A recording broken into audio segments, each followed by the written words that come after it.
few hours ago, I found a journal, and what was in that journal has made my stomach churn and revealed to me something I didn't know about the past of my town. I'm an amateur photographer, and I come from a small town in New Hampshire. I was working on a collage about my town's oldest buildings, especially the abandoned ones, and the perfect place to start with was a small cabin just outside my town. No one knew who it once belonged to, as it had been built before the town was founded. It is generally assumed to have been constructed around the late 1850s, early 1860s. There has never been any attempt so far to renovate the cabin or take it down. All through the years, it's just been left to sit all by itself out in the woods, slowly letting nature reclaim it.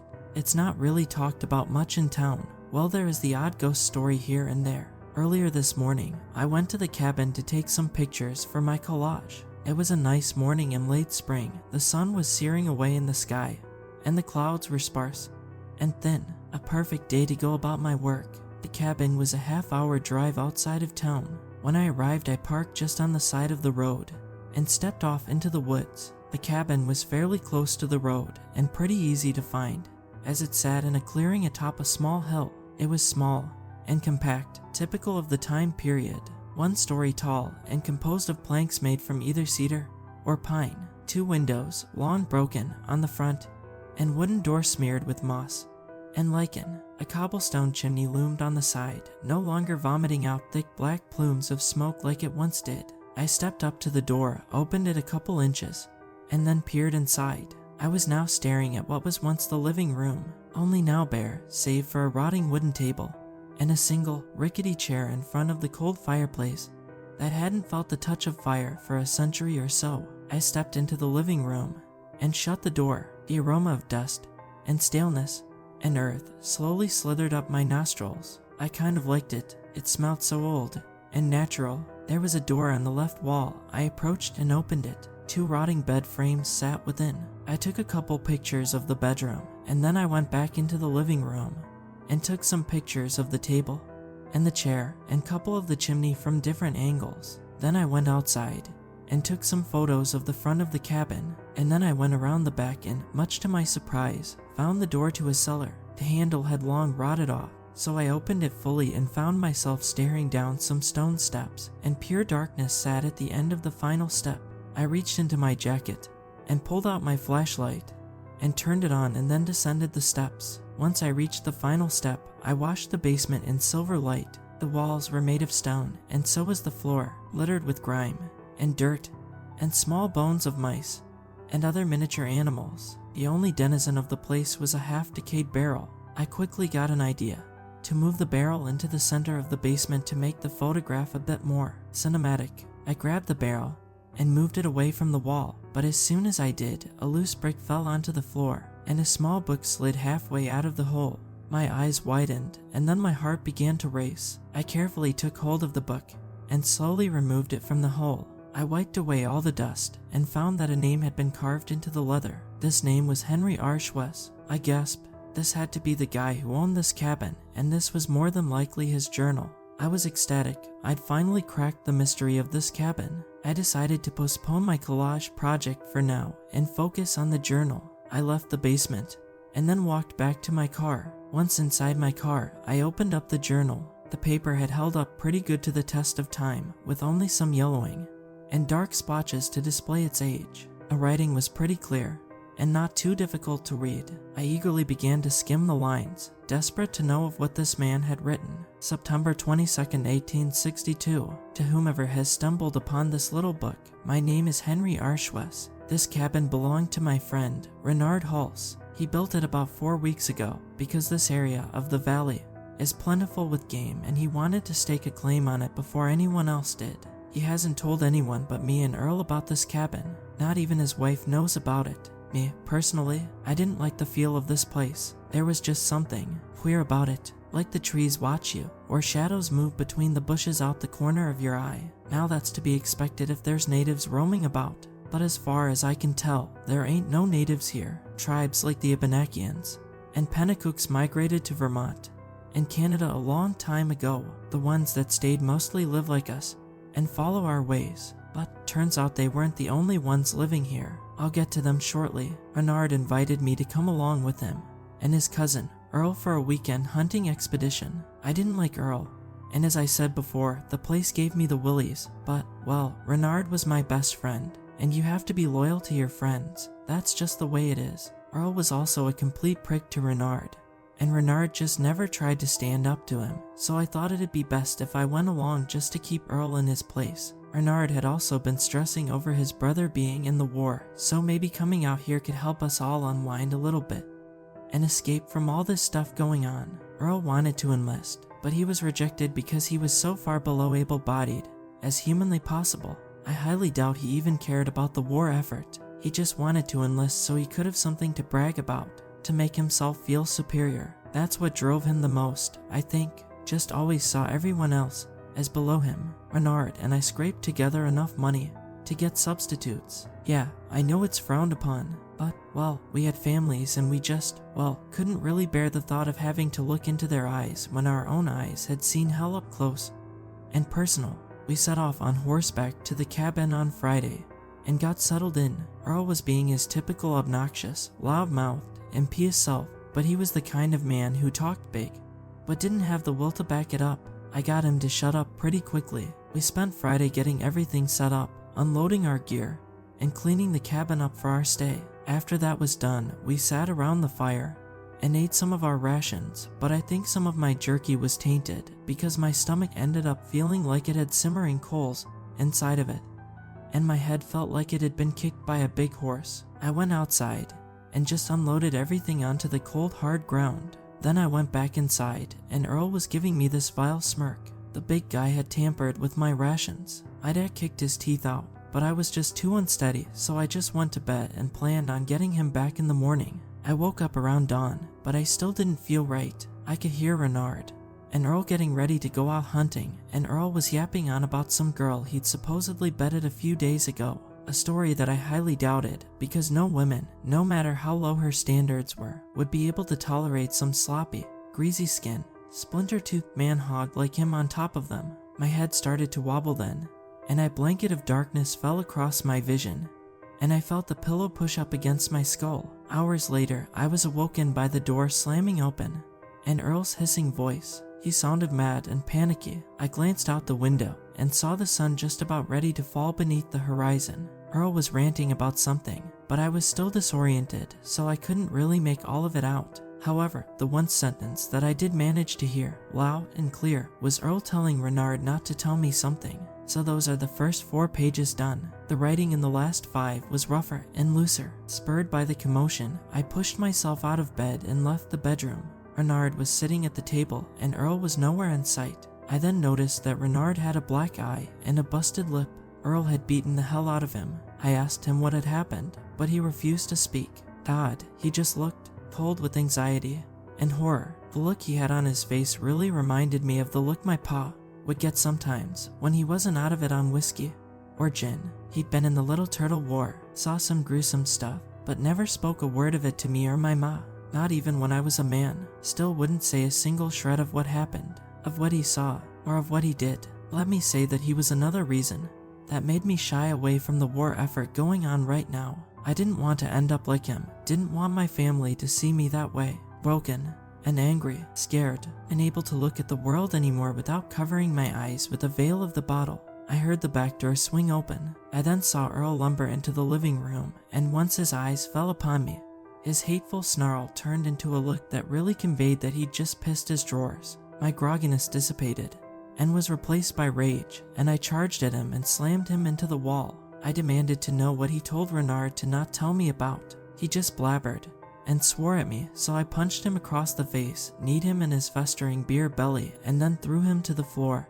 And then he finally broke. He told me that he'd accidentally shot a native girl. I was confused by this and told him that there weren't any wild natives left in New Hampshire. But then he told me that she looked different to the natives we know, and in fact didn't look like any person he'd ever seen before. I looked over at Renard and saw that he was looking back at us. He also told me that she didn't look like any man or woman he'd ever seen before. Confused, not to mention scared as hell, I demanded to know where it had happened.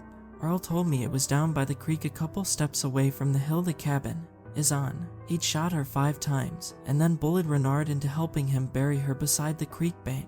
Earl started ranting about how it wasn't a big deal, saying she shouldn't have been snooping around the bushes watching them, and then he told me that it wasn't an accident. He was worried she'd go and tell the rest of her band about us, so he shot her to death to stop that from happening. I kicked him in his throat. Dumbass, stupid, worthless dumbass. They should have just gotten their asses back here, and then we should have gotten on our horses and rode the hell out of here. No need to shoot her to death. My head started feeling funny again, my legs started to wobble, and I then fell onto my knees. Earl pushed himself to his feet, and then he kicked me in the head. The last thing I heard before my vision went black was the window smashing, and Renard screaming. When I woke up again on the floorboards, everything was dark and quiet as the Reapers approach. I was completely alone. My vision was fuzzy, so I gave my eyes a good rub to get them going, and then I noticed just how damn cold it was in the cabin. The fireplace was dark, and the front door was wide open. Well, more like on the floor in pieces. Then, the pungent smell of blood seeped into my nostrils. I glanced around and saw Renard laying on the table. I slowly got to my feet and approached him. His throat had been slit, and his eyes and tongue had been cut out. I just had to hope that those last two things had been done after he was dead, but I had a nagging feeling that it wasn't the case. He shouldn't have had to suffer for Earl's sin. The penance should have been solely on that selfish prick's head. But in a few seconds' time, I would find out that Earl was paying his due severely. I grabbed Renard's hat and put it over his face and just prayed that he was somewhere better. Then I slowly approached the gaping doorway and peered out. The horses were all laying on the cold, reddened ground, their mouths and their throats wide open. One of them had been cut so deep that its great head was just attached by a flimsy thread of cold, pale skin. Poor beasts, they needn't have had to die for what Earl did. Renard was quite fond of one of them too. Friendly little horse she was. God damn you, Earl. I then heard a shrill scream come from somewhere behind the cabin and soon noticed that it belonged to Earl. God, it was just ear-splitting, filled with pain and deep, primal horror, and then his scream was silenced abruptly. I should have just ran like hell right then and there. I was a while from the nearest settlement, but goddamn, I should have just listened to my instincts and ran, but I didn't. Earl was clearly terrified and in pain, and well, underneath all my fear and confusion, there was burning hate and vindictiveness. A part of me wanted to watch him suffer, and I am sad to admit that part of me won out. I silently snuck around the house and peeked around the corner, and I saw hell. Earl had been stripped, his pale skin exposed to the cold fingers of the night. He was laying, no, more like pinned to the floor. Great wooden spikes had been forced through his hands, and his feet had been tied to either side of a large rock that had also been forced partway into the ground, and another rock had been shoved into his mouth. Blood leaked from either side of his lips, and then my attention turned to the people surrounding him. Earl wasn't lying when said how different they looked. They really didn't look like any people I'd ever laid eyes on in these lands before, native or settler. These people were just different in so many ways, especially in their primality, even more so than the wild natives, like ghosts from the Stone Age. They were all beige-skinned and thickly browed with sloping faces and wide, flat noses. Their hair was long, bushy, and as black as the night sky above. Animal hides concealed their skin from the night air, and their eyes were big and silver blue like the moon. There were two men, both of them huge. The taller one looked to be almost as tall as a grizz on its hind legs. He was standing by Earl's head, and the shorter one, who was wearing a bone necklace, was standing at Earl's feet. Sitting off to the side was an ancient-looking woman, and beside her was a younger-looking woman, and besides her was a girl who looked to be about 14 or 15 moons old. Beside her was a little boy who looked to be around the same age as my youngest son, 7 or 8 years old. He was cuddled up against the girl, and she was resting her head on his. Another woman appeared on the scene. She was younger than the old woman, but looked older than the young woman who was sitting between the old woman and the teenage girl. In one hand, she held a wooden bowl filled with simmering hot coals, and in the other she held a stick with a glowing hot end. The woman placed the bowl of coals on the ground, and then she walked over to Earl's head and knelt down. She raised the stick and plunged the end of it into Earl's right eye, and his eyeball sizzled, and smoke emitted into the cold night air out of his socket. He tried to scream, but couldn't, so all that came out was a faint, gurgling squeal. The woman then plunged the stick into his left eye and burned it to a crisp, and then she sneered and threw the stick away. The woman then got up and walked over to the bowl of hot coals and picked it up. Then the taller man reached into his bearskin robes and produced a large knife that looked like it was carved out of obsidian. He then walked around to Earl's side and knelt down and cut a deep gash into Earl's thigh, and then cut another gash into his bicep, and then his side, and then his other thigh, and finally across his belly. The man then returned the now blood-soaked blade back into his robes and returned to his place at Earl's head. The woman then knelt down again and placed the coals on the floor. She then reached into her robes and pulled out a cloth and wrapped it around her hand. Then with her clothed hand, she reached into the bowl and picked up one of the dimly glowing coals and shoved it into the gash on Earl's thigh. She stuck these smoldering coals into all 5 of Earl's wounds. All that came out of his mouth was a hissing screech. Smoke billowed out of his now charred wounds, up into the sky to the orange, crescent moon like vaporous snakes. Like all his insides were on fire. Earl finally went quiet. I guess the blood loss and shock had finally done him in, or maybe he was suffocated by the rock shoved into his grimy mouth. How painful his last moments must have been. But to be honest, I didn't feel bad for him at all. Asshole deserved every second of that. They all stood there, staring at him as he lay prone on the ground, still smoking. In their silver gray eyes I saw many things: rage, hatred, and above all, grief. Then I felt something pierce my side. I glanced down and saw an arrow. Turns out there was another one. I turned and saw another man walk out of the tree line. He looked a bit younger than the other 2 men, still a big guy though. Looked like he was about 20 or 21 years old. The other ones were all staring at me now. I stood there, frozen, blood gushing down my leg from the arrow wound. The young man glanced at the others, and the man with the bone necklace gestured for him to come over to them. Then the old woman, the younger woman, the girl, and the boy stood up. The taller man went about removing the wooden stakes from Earl's palms, and the man with the bone necklace untied his feet from the rock. The big man then slung Earl over his shoulder. The old woman whispered something in a language completely incomprehensible to my ears. Was never too good with learning new languages, I'll admit. Then they all turned away from me and started walking down the hill to the woods. I watched them until they all vanished into the darkness beneath the trees. Fearing that they'd come back for me, I managed to hobble over to the cellar and locked the door. Then I hid myself amongst the barrels. I found this little book on one of them. I guess Renard took it with him for some reason, and then forgot about it. I doubt I'm gonna last much longer. The damn arrow cut me pretty deep. Mostly been writing in this to distract myself from the fact that I'm probably not gonna see my family again. Always promised myself that I'd be there for my boys more than my pa was for me. To never leave my wife's side without good reason. To always try to be home as much as I could and not pissing away somewhere. Should I curse those people for what they've done? No. The only person I'm cursing is that worthless, piss-drinking trash, Earl. Thanks a lot, you useless waste of a man. If I end up in hell, I'll just be happy.